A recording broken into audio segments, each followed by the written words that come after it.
No matter where you work, you'll probably need to communicate with other people as part of your day-to-day.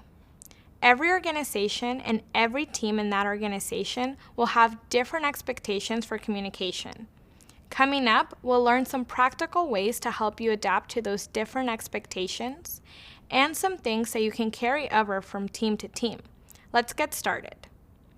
When you start at a new job or a new project, you might find yourself feeling a little out of sync with the rest of your team and how they communicate. That's totally normal. You'll figure things out in no time if you're willing to learn as you go and ask questions when you aren't sure of something. For example, if you find your team uses acronyms you aren't familiar with, don't be afraid to ask what they mean. When I first started at Google, I had no idea what LGTM meant, and I was always seeing it in comment threads. Well, I learned it stands for "looks good to me," and I use it all the time now if I need to give someone my quick feedback. That was one of the many acronyms I've learned, and I come across new ones all the time, and I'm never afraid to ask. Every work setting has some form of etiquette. Maybe your team members appreciate eye contact and a firm handshake, or it might be more polite to bow, especially if you find yourself working with international clients. You might also discover some specific etiquette rules just by watching your coworkers communicate. And it won't just be in-person communication you'll deal with. Almost 300 billion emails are sent and received every day, and that number is only growing. Fortunately, there are useful skills you can learn from those digital communications too. You'll want your emails to be just as professional as your in-person communications. Here are some things that can help you do that.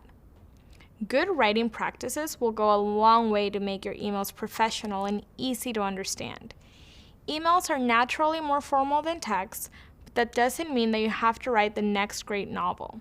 Just taking the time to write complete sentences that have proper spelling and punctuation will make it clear you took time and consideration in your writing.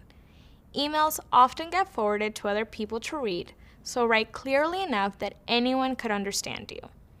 I like to read important emails out loud before I hit send. That way, I can hear if they make sense and catch any typos. And keep in mind, the tone of your emails can change over time. If you find that your team is fairly casual, that's great. Once you get to know them better, you can start being more casual too. But being professional is always a good place to start. A good rule of thumb, would you be proud of what you had written if it were published on the front page of a newspaper? If not, revise it until you are. You also don't want your emails to be too long. Think about what your team member needs to know and get to the point instead of overwhelming them with a wall of text. You'll want to make sure that your emails are clear and concise so they don't get lost in the shuffle. Let's take a quick look at 2 emails so that you can see what I mean. Here's the first email. There's so much written here that it's kind of hard to see where the important information is. And this first paragraph doesn't give me a quick summary of the important takeaways. It's pretty casual too. The greeting is just, "Hey," and there's no sign-off. Plus, I can already spot some typos. Now, let's take a look at the second email. Already it's less overwhelming, right? Just a few sentences telling me what I need to know.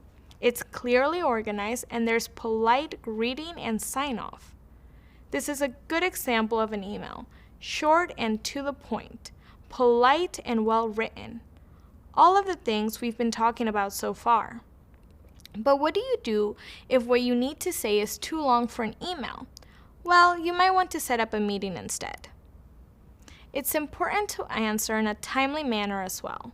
You don't want to take so long replying to emails that your coworkers start wondering if you're okay. I always try to answer emails in 24 to 48 hours, even if it's just to give them a timeline for when I'll have the actual answers they're looking for.